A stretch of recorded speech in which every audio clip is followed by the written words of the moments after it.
Jember 107,7 FM, saya Arjun Samudra masih bersama dengan Anda tentunya di program Berita Pagi Sunrise News edisi 22 Oktober tahun 2020. Dan kali ini dari berita kegiatan para taruna-taruni Akademi Angkatan Laut dalam Satla KJK tahun 2020. Dan Jember ucapan selamat tinggal Sabang bergema yang diucapkan serempak oleh taruna-taruni Akademi Angkatan Laut tingkat 3 Angkatan 67 tergabung dalam Satuan Latihan Kartika Jala Krida 2020 saat KRI Bimasuci mulai meninggalkan dermaga Pangkalan TNI Angkatan Laut Sabang di kawasan Kebun Merica, Kota Barat Sukakarya, Kota Sabang pada Selasa lalu. Dan Jember pelayaran Taruna Akademi Angkatan Laut Satla KJK 2020 berlanjut menuju etape keempat menuju Pelabuhan Belawan, Sumatera Utara. Pelepasan Satla KJK 2020 dari dermaga Lanal Sabang menuju Belawan dilepas oleh Komandan Lanal Sabang, Kolonel Laut Pelagus Agus Darmawan.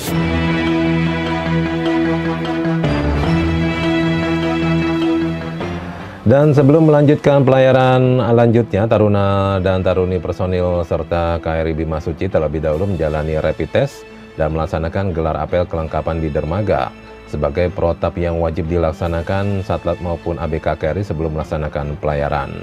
Usai melaksanakan rapid test dan apel kelengkapan, Palaksa KRI Bimasuci, Mayor Laut Pelaut Sugeng melaporkan kesiapan kepada Komandan KRI bahwa kapal siap berlayar dan bertempur dengan membunyikan alarm dan gaung yang dilanjutkan dengan laporan Komandan KRI Bimasuci dan Palaklat Satla KJK 2020 kepada Komandan Lanal Sabang. Setelah itu dilakukan peran muka belakang dan peran parade roll KRI siap menuju Belawan. Jember 107,7 FM dari kegiatan Kepala Staf Angkatan Laut Laksamana TNI Yudo Margono yang melaksanakan inspeksi kesatrian Pondok Dayung dan melihat secara langsung sarana dan prasarana serta kondisi personil yang bertugas di Pondok Dayung, Jakarta Utara baru lama ini. Inspeksi pemimpin TNI Angkatan Laut dilaksanakan sambil berolahraga bersama mengelilingi kompleks kesatrian dan juga mengecek perkembangan pembangunan sarpras seperti pembangunan dermaga, kolam renang, dan beberapa fasilitas lain yang ada di Pondok Dayung. Selain itu, Kasal juga memperhatikan kondisi personil seperti kualitas dan kuantitas dalam pengawakan setiap bagian dalam menjalankan tugas sehari-hari di tengah pandemi COVID-19. Perhatian Kepala Staf Angkatan Laut sangat tinggi dalam menyikapi pandemi ini, sehingga sarpras yang dibangun harus mampu menjadikan personil Kormada 1 khususnya makin prima dan makin profesional.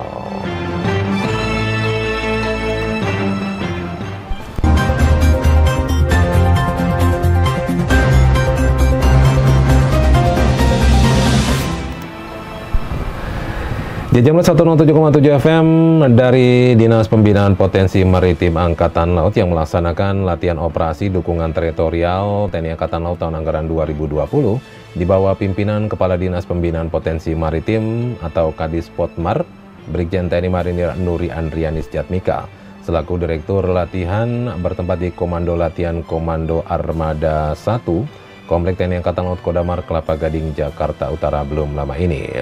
Latihan ini selaras dan sejalan dengan program prioritas Kepala Staf Angkatan Laut Laksamana TNI Yudo Margono, khususnya berkaitan dengan doktrin operasi dan latihan dan sistem latihan yang fleksibel yang adaptif terhadap dinamika dan situasi terkini.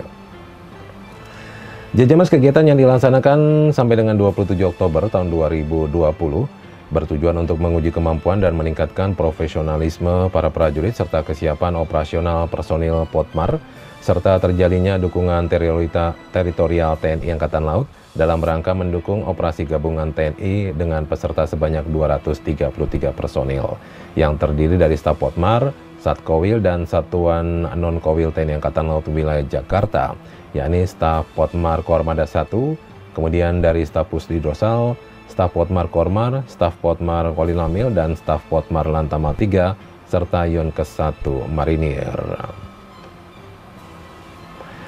Dalam latihan Lat-Ops Dukter dengan Deputi Olah Yuda Kolonel Marinir Baidowi Oktavidia yang sehari-hari menjabat sebagai Kasubdis Bin Puat di Potmar ini, dilaksanakan berbagai kegiatan diantaranya gladi posko, kemudian manuver lapangan di daerah Paljaya Bekasi yang menjadi daerah simulasi pengungsian, dan dilaksanakan rapid test serta pembagian sembako. Pelatihan diakhiri dengan evaluasi kegiatan di Kolat Kormada 1 dengan tetap menerapkan protokol kesehatan COVID-19 sesuai anjuran pemerintah. Jajamar 107,7 FM dari kegiatan Komando Lintas Laut Militer, di mana Pangkolin Lamil menutup pelatihan pengawak alutsista Fraud Class. Dan informasi selengkapnya akan kami berikan tentunya setelah yang satu ini. Jajamar jangan kemana-mana, Erjun Samudra masih akan mengawal Anda. Tentunya di program Berita Pagi Sunrise News edisi 22 Oktober 2020.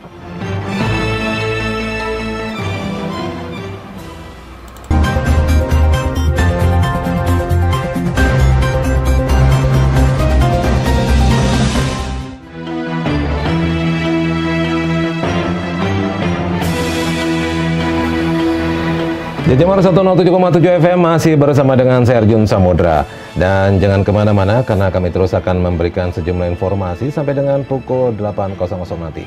Tentunya di program Berita Pagi Sunrise News edisi 22 Oktober tahun 2020. Jajamers, dari kegiatan unjuk rasa yang dilaksanakan pada hari Selasa lalu, pasukan marinir yang tergabung dalam pengamanan unjuk rasa di seputar Patung Kuda Monas, Jakarta Pusat secara persuasif meminta agar para demonstran membubarkan diri.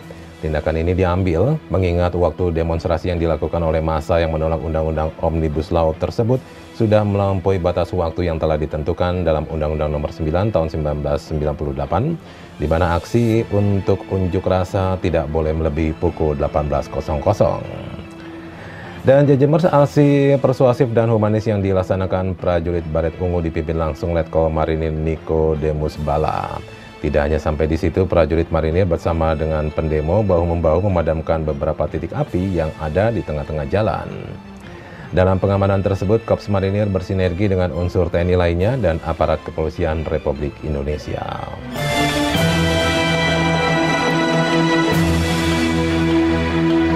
Dari kegiatan tersebut kita beralih ke informasi selengkapnya. Jajamers, latihan revitalisasi pemahaman pengoperasian KRI angkut tank jenis Frost berakhir pada Rabu kemarin yang ditutup langsung oleh Panglima Komando Lintas Laut Militer atau Pangkolin Lamil, Laksamana Muda TNI Irwan Ahmadi di Mako Kolin Lamil Tanjung Priuk, Jakarta Utara. Pelatihan yang didasarkan pada Peraturan Kasal Nomor 26 Tahun 2018 tentang keselamatan dan kesehatan kerja di lingkungan TNI Angkatan Laut dan keputusan Kasal pada tanggal 13 Juni 2016 tentang buku petunjuk pemeliharaan kapal TNI Angkatan Laut diakhiri dengan praktek dan juga penanggulangan keadaan darurat kapal mengalami kebocoran. Pangkolin Lamil mengharapkan usai mengikuti pelatihan ini, Jajamers, para personil pengawal KRI tipe Frost dapat lebih mengoptimalkan kinerjanya dalam mengawaki alutsista yang menjadi tanggung jawabnya. Dan ditambahkan Pangkolin Lamil diharapkan tidak terjadi lagi missing link dalam pelaksanaan pengawakan, pemeliharaan dan perawatan oleh prajurit KRI, khususnya jenis Frost. Oleh karena itu, dengan adanya kegiatan revitalisasi ini diharapkan dapat memberikan penyegaran kembali kepada para pengawal KRI jenis Frost, terutama tentang menghadapi situasi darurat di kapal. Sementara pelatihan yang dilaksanakan sejak Senin lalu dilaksanakan secara virtual sesuai dengan posisi di kota masing-masing selain Kolin Lamil, yaitu Kormada 1 dan 2. Hal ini sesuai dengan instruksi Kasal di tengah pandemi COVID-19 untuk selalu mengedepankan protokol kesehatan. Sementara materi yang diberikan kepada para prajurit pengawal kapal perang Frost tersebut diantaranya pengetahuan tentang sistem tangki air laut, kemudian pengetahuan tentang sistem air laut balas pokok, pengetahuan tentang sistem balas bantu, pengetahuan tentang sistem vakum, dan pengetahuan tentang trim variasi balas dan pengetahuan kedaruratan kebocoran. Pangkolin Lamil menegaskan agar prajurit menggunakan kesempatan latihan ini untuk lebih memahami dan mengoptimalkan sebagai pedoman dalam melaksanakan tugas. Jajamar 107,7 FM, KRI tipe Frost memiliki karakter yang berbeda dengan KRI pada umumnya, sehingga para pengawak harus benar-benar memahami karakteristik kapal perang yang merupakan veteran Perang Dunia Kedua. Frost Class dengan bobot penuh 1.900 ton adalah LST tipe medium dan mempunyai dimensi 90,70 x 11,12 x 3,4 meter.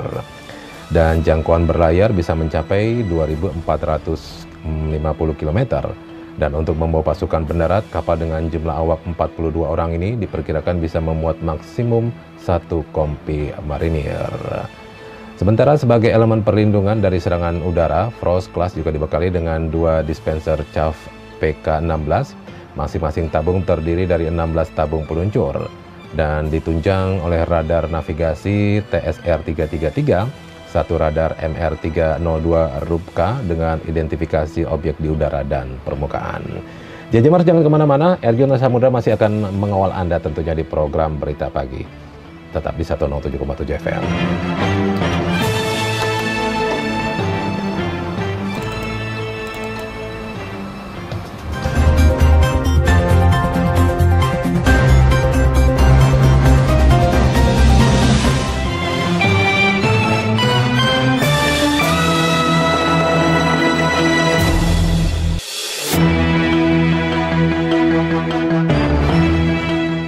Jajamers 107,7 FM, Erjun Samudra di program Berita Pagi yang kami siarkan langsung dari Gedung B4 lantai 1 Dinas Penerangan TNI Angkatan Laut. Dan Jajamers, kita beralih ke berita selanjutnya, kali ini dari kegiatan Lanal Cilacap Peduli Tuna Netra bersama dengan Lions Club Magelang Borobudur dan juga menggelar bakti sosial. Pangkalan TNI Angkatan Laut Lanal Cilacap bekerja sama dengan Lions Club Magelang Borobudur House menggelar bakti sosial pembagian tongkat putih, sembako, nasi kotak, masker, dan hand sanitizer rapid test kepada para tunanetra yang dilaksanakan pada Rabu kemarin. Dengan mengambil tempat di kantor Sekretariat Persatuan Tunanetra Indonesia Partuni Cabang Cilacap di Jalan Wijaya Kusuma nomor 12 Cilacap, kegiatan bakso dalam rangka Rabu Berkah dan International Weekend Safety Day disambut antusias oleh warga Partuni Cilacap. Komandan Lanal Cilacap Letkol Laut Bambang Marwoto dalam keterangannya melalui Pasport Marlana Cilacap, Kapten Laut Eko Budi Santoso menyampaikan, mudah-mudahan apa yang telah diberikan kepada Partuni bisa bermanfaat untuk Bapak, Ibu, dan juga adik-adik. Dan hasil dari rapid test yang dilakukan oleh Balai Kesehatan Lanal Cilacap sebanyak 22 orang dengan hasil negatif atau non-reaktif. Kemudian di tempat yang sama, selaku Ketua Dewan Pengawas Partuni Cabang Cilacap, Bapak Sutiman mengucapkan terima kasih atas kepedulian dari Lanal Cilacap dan Lions Club Magelang Borobudur House atas bantuan yang diberikan kepada pihaknya. Sementara hal senada disampaikan oleh Ibu Tuti Iba Wardani, Presiden Lions Club Magelang, yang menyampaikan Lions Club Magelang Borobudur House merupakan komunitas yang bergerak membantu teman dan saudara yang membutuhkan bantuan, dan pada Rabu kemarin dibagikan tongkat putih agar dalam perjalanan lebih enak dan nyaman. Dan pihaknya juga mengucapkan terima kasih kepada Lanal Cilacap yang telah memberikan berbagai macam bantuan, utamanya rapid test. Semoga kegiatan ini akan terus berlanjut di waktu yang akan datang.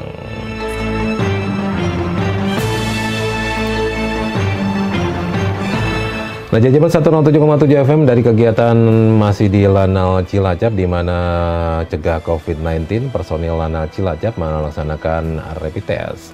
Dalam rangka mencegah penyebaran virus corona atau COVID-19, Lanal Cilacap bersama dengan KKP atau Kantor Kesehatan Pelabuhan Kelas 2 Cilacap melaksanakan rapid test kepada seluruh personil Lanal di Mako Lanal Cilacap, Jalan Niaga nomor 2 Cilacap pada Rabu kemarin. Komandan Lanal Cilacap Letkol Laut Bambang Marwoto melalui Kepala Balai Kesehatan Lanal Cilacap Dr. Gigi Restu Derajat menyampaikan penyaringan atau screening COVID-19 adalah langkah penting dalam mencegah penularan penyakit yang diakibatkan oleh virus corona ini. Dan ditambahkannya dalam kegiatan ini seluruh personil Lanal wajib mengikuti dan diperlukan kerjasama dari personil untuk mendapatkan hasil yang valid. Oleh karena itu, dalam pemberian keterangan harus jujur baik riwayat perjalanan dan penyakit penyerta. Hal ini untuk mencegah hal-hal yang dapat memicu penyebaran dari COVID-19. Dan Jajamers, dengan protokol kesehatan yang ketat, kegiatan rapid test diikuti oleh seluruh personil Lanal Cilacap, Perwira, Bintara, Tamtama, dan PNS tanpa terkecuali.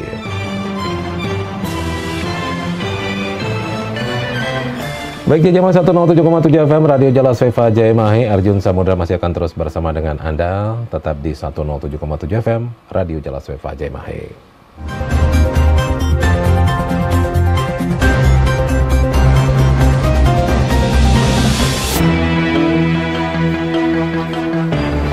Ya, Jatimar 107,7 FM Radio Jalas Veva Jaimai menutup jumpa kita di program Berita Pagi Sunrise News edisi di tanggal 22 Oktober tahun 2020. Kami berikan informasi dari BMKG yang hari ini memprediksi ketinggian gelombang berkisar antara 2,5 sampai dengan 4 meter dapat terjadi di Samudra Hindia Selatan Sumba Sabu, kemudian Selat Badung, Selat Sunda bagian selatan, Selat Sunda bagian barat, perairan barat Aceh, Samudra Hindia Barat Lampung, Samudra Hindia Barat Nias, kemudian juga di seputaran perairan Sukabumi Cianjur, Selat Alas bagian selatan, perairan Kebumen Purworejo, perairan selatan Banten, Jawa Timur, dan perairan barat Lampung. Kemudian di Samudra Hindia Barat Aceh. Untuk potensi hujan lebat disertai petir berpeluang terjadi di Laut Natuna Utara, perairan Pulau Enggano, dan perairan selatan Jawa Barat bagian barat, perairan utara Jawa Tengah. Jamior 107,7 FM Radio Jalas Veva Jaimai, demikian tadi deretan informasi yang sudah kami rangkum di program Berita Pagi Sunrise News di 107,7 FM. Dan jangan lupa untuk selalu update berita dari kami tentunya di www.tnial.mil.id. Erjun Sabuda pamit mundur, terima kasih, selamat pagi. Salam Jalas Veva Jaimai, justru di laut kita jaya.